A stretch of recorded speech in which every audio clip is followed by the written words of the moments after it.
Ada dua jawaban. Dalam satu hadis memang disebutkan la shadaqatan, la tahillu shadaqatan lil ghani. Tidak sah, tidak halal sedekah kepada orang kaya, orang yang badannya kuat, orang yang badannya sehat kuat. Malah tidak halal, nggak boleh artinya, tidak boleh. Tidak boleh. Namun kalau ada orang datang ke rumah kita minta badannya sehat gini, tapi dia ngaku dari panti asuhan ini, ngaku dari panti anak ini, gak boleh suuzon. Jangan-jangan ini bohong, ini jangan panti asuhan fiktif, gitu ya. Gak boleh, karena bisa jadi itu ujian dari Allah Subhanahu Wa Taala. Maka dikatakan para ulama gini, kita itu gak boleh menolak pengemis atau yang minta bantuan sama kita yang datang pertama di hari itu. Gak boleh menolak orang yang minta sama kita di hari itu, orang yang pertama. Dari bangun subuh sampai duhur, yang pertama minta kepada kita ternyata jam 1 siang, ada yang minta, itu jangan tolak. Apalagi kalau pagi-pagi datang, ini orang pertama yang minta, jangan tolak. Karena itu ujian dari Allah. Orang pertama jangan. Kalau menolak yang kedua, ketiga, keempat, mungkin karena badannya masih kuat, masih sehat, masih mending. Tapi yang pertama jangan ditolak. Satu ya, itu nasihat para ulama. Kedua, saya tanya kepada seorang ulama di Madinah, seorang ulama besar. Saya tanya kepada beliau ketika di Madinah, saya tanya, bagaimana kalau kita melihat pengemis yang badannya kuat, badannya sehat, kayaknya dia itu ya sehat gitu, minta-minta. Apakah kita gimana ya? Saya tanya ke beliau, ngasih apa enggak? Kata beliau, ngasih aja, kasih aja seikhlasmu. Jangan tidak dikasih, karena bisa jadi itu adalah malaikat yang diutus Allah untuk mengujimu. Kasih semampunya, seikhlasnya. Seikhlasnya 1.000 perak, kasih 1.000. Kasih aja. Kalau saya Bu, di perempatan itu suka ada manusia silver tuh, badannya kan gendut-gendut, saya berlipat-lipat perutnya itu kadang. Ini sehat-sehat gini jadi manusia silver. Karena mungkin susahnya cari lapangan kerja ya, kasihan juga ya. Ketika saya mau ngasih itu, uang itu mesti tak doain dulu. Ya Allah, Allahumma sholli ala Sayyidina Muhammad wa ala ali Sayyidina Muhammad. 3 kali tak baca sholawat. Ya Allah, semoga uang ini jadi jalan hidayah. Orang ini dapat hidayah, dikasih pekerjaan yang lebih baik. Mudah-mudahan uang itu loh, kalau pakai dia buat beli pisang goreng, beli tahu, kemakan, ada rahmat Allah masuk dalamnya, dapat hidayah. Rajin sholat, rajin ibadah. Jadi kalau kita sama orang kayak gitu, doain aja uangnya itu, semoga ini jadi jalan rezeki dia yang barokah, dan jadi jalan dia dapat hidayah dan dapat pekerjaan yang lebih mulia daripada ini. Gitu. Jadi hatinya itu kalau bisa jangan ada kejelekan, yang baik adalah hatinya itu. Itu aja, ini persoalannya latihan jaga hati sebenarnya. Karena Allah itu kalau mandang kita ini bukan dari warna jilbabnya yang dipandang. Allah itu mandang hamba itu nggak dilihat mukanya. Allah itu kalau ngelihat kita yang dilihat hatinya. Hati itu adalah pusat perhatian Allah, pusat pandangan Allah ketika melihat hambanya, lihat hatinya. Innallaha la yanzuru ila suwarikum wa ajsadikum, walakinallaha yanzuru ila qulubikum. Allah kan enggak lihat penampilanmu, jilbabmu, make upmu, dandananmu, kendaraanmu, enggak dilihat. Tapi yang dilihat adalah qulubikum, hatimu. Ya Allah tuh kalau ngelihat saya, yang dilihat Allah hatinya. Allah ngelihat jenengan, hatinya yang dilihat. Makanya beningkan hati ini, karena ini pusat perhatian Allah. Bersihkan hati, karena ini pusat perhatian Allah, pusat pandangan Allah di sini, di hati. Gitu ya Bu ya. Allah Ta'ala bisawab. Ada lagi Bu? Silakan. Nah itu dulu. Nah, yang cepat pertanyaannya, jawabannya yang pilihan ganda. Monggo silakan. Salam.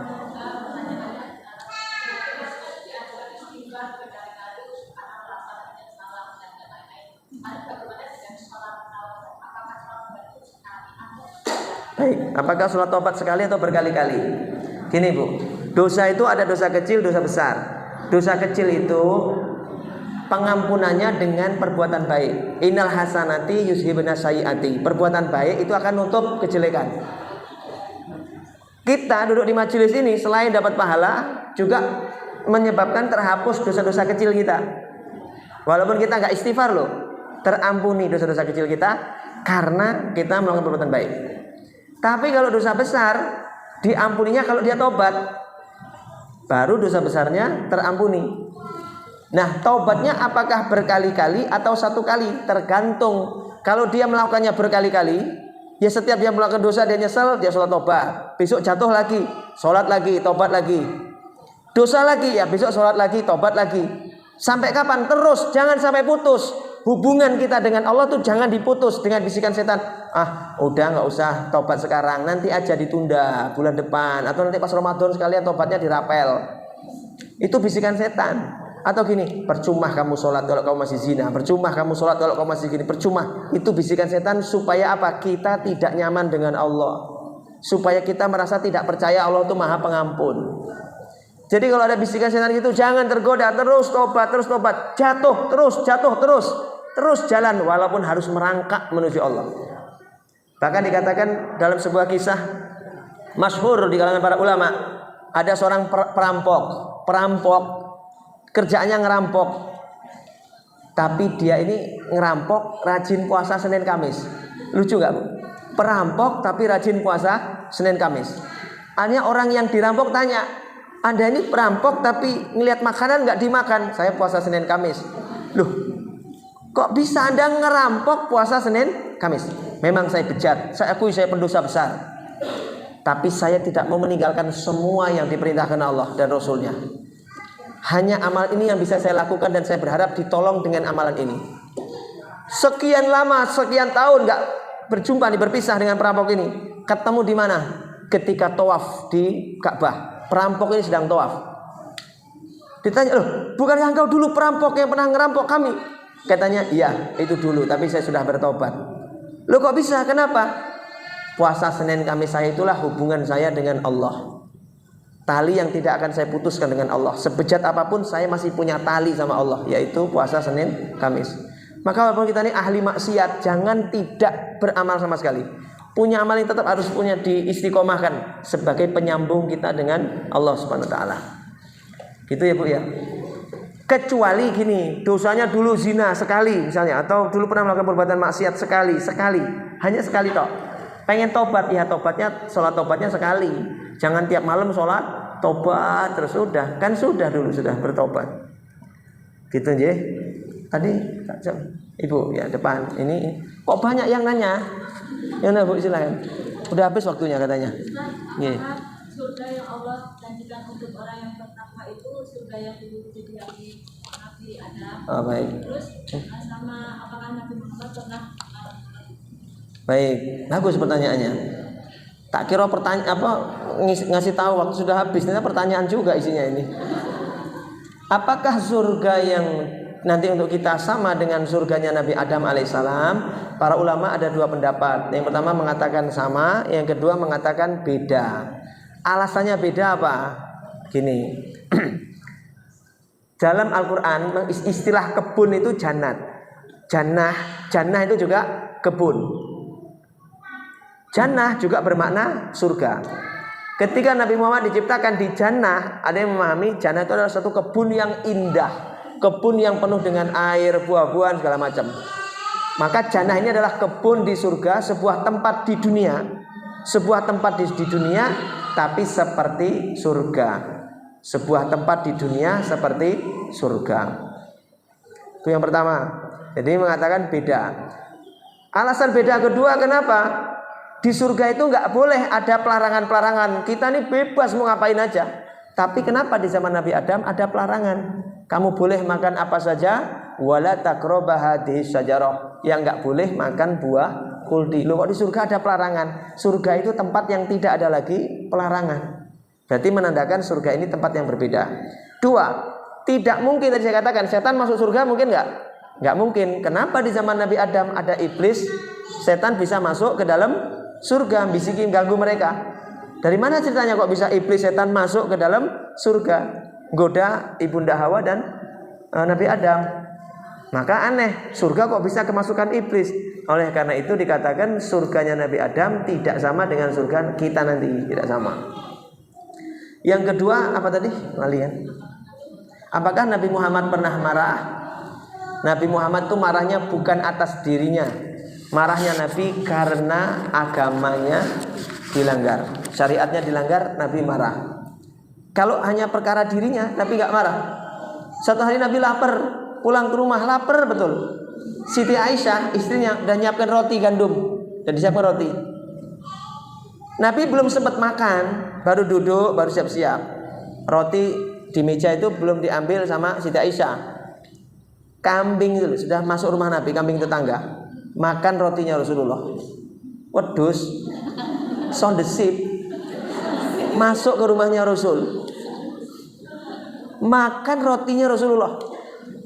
Siti Aisyah melotot, mau marah, mau mukul itu dengan kayu atau dengan sapu atau dengan apa gitu. Kambing itu.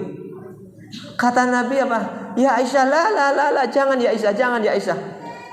Biarkan dia makan separuhnya, sisanya biar aku yang makan. Itu Nabi Muhammad. Jangan kau marahi kambing itu, biarkan dia makan, sisanya nanti aku yang habiskan. Nabi makan sisa separuh bekas dimakan kambing. Kalau jenengan kira-kira roti bekas dimakan kambing dimakan nggak? Najis tralala. Itu ya Bu ya. Nabi itu kalau untuk agamanya dilanggar, Nabi marah. Kalau untuk dirinya, Nabi nggak pernah marah. Yang dimaksud ayat itu adalah marah yang berkaitan dengan dirinya, bukan dengan agamanya. Tadi yang tanya siapa? Ya silakan. Ya dimaafkan. Kan saling memaafkan tadi. Siang-siang kan suami minta jatah ya. Terus habis itu asar kita sholat. Yang kita sholat, dia sholat.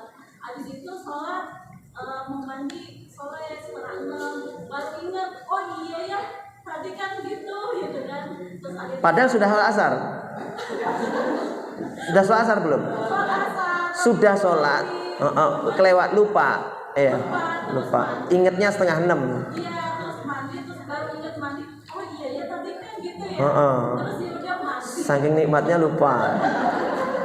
Habis mandi terus ya udah buru-buru sholat asar itu. Terus habis sholat asar buru ada. Gimana Kan memang manusia itu tempatnya lupa dan salah. Khoto' wan nisyan, tempatnya lupa dan salah. Ya lupa dimaafkan. Lah Ibu Ramadan siang-siang puasa, habis 1 piring, baru ingat 1 piring dah. Ini Ramadan yang puasa. Udah kenyang, apa dosa? Enggak. Orang lupa, lupa itu dimaafkan. Jadi enggak apa-apa, yang penting begitu ingat langsung mandi walaupun sudah asar. Nanti Ibu kodok saja sholatnya, asarnya. Ngodoknya itu kapan? Kodoknya itu misalnya sebelum maghrib tadi sholat asar. Ada yang mengatakan kodoknya ya besok di waktu asar besok. Jadi 2 kali sholat asarnya. Itu Allah Ta'ala bisawab. Cukup ya? Baik, itu dulu yang bisa kami sampaikan. Semoga bermanfaat. Semoga semua jamaah yang hadir dilapangkan rezekinya oleh Allah, dimuliakan hidupnya dunia akhirat, diangkat dari segala penyakit, mara bahaya, musibah, dijaga oleh Allah SWT, diistiqomahkan hidupnya hingga akhir hayatnya husnul khotimah. Ala hadhihi niyah wa ala kulli niyatin sholihah. Al-Fatihah. A'udzubillahi minasyaitonir rajim. Bismillah. Iyyaka na'budu wa iyyaka nasta'in. Ihdinas siratal mustaqim, siratal ladzina an'amta 'alaihim ghairil maghdubi 'alaihim waladdallin. Ini tadi pertanyaan ya? Lupa saya malahan.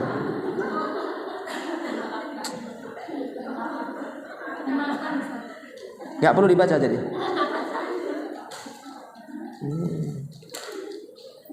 Tadi Ustadz menerangkan bahwa lebih utama menjauhi kemaksiatan daripada mengerjakan ketaatan dalam hal sunnah ya. Bagaimana tanggapan Ustadz tentang bahwa kita melakukan ketaatan karena agar kita tidak melakukan kemaksiatan? Ini berhubungan dengan penggunaan waktu kita. Mohon pencerahannya ya bagus. Taat itu bagian dari pengalihan kita supaya tidak berbuat maksiat. Karena dampak dari berbuat maksiat itu besar. Terakhir nih tadi sedikit sebelum saya tutup dengan salam. Para ulama itu ketika meninggalkan maksiat dan orang soleh, bukan sekedar takut karena dosanya. Dicatat ini. Para ulama dan orang soleh ketika meninggalkan maksiat bukan sekedar karena takut akan dosanya, tapi karena apa? Gelapnya hati karena perbuatan dosanya. Kalau dosanya insya Allah bisa diampuni, tapi gelapnya hati dulu karena perbuatan dosa, itu yang ditakuti para ulama. Karena hati itu tadi tempat pandangannya Allah. Maka para ulama takut kalau berbuat maksiat menyebabkan hati menjadi gelap, padahal itulah yang dipandang Allah pada hati seseorang. Bukan sekedar karena dosanya, tapi karena gelapnya hati, itu yang lebih ditakuti para ulama. Demikian kita tutup dengan doa kafaratul majlis. Subhanaka Allahumma wa bihamdika asyhadu alla ilaha illa anta astaghfiruka wa atubu ilaik. Minta ikhlas, minta ridhonya semuanya. Mohon maaf lahir batin. Assalamualaikum warahmatullahi wabarakatuh.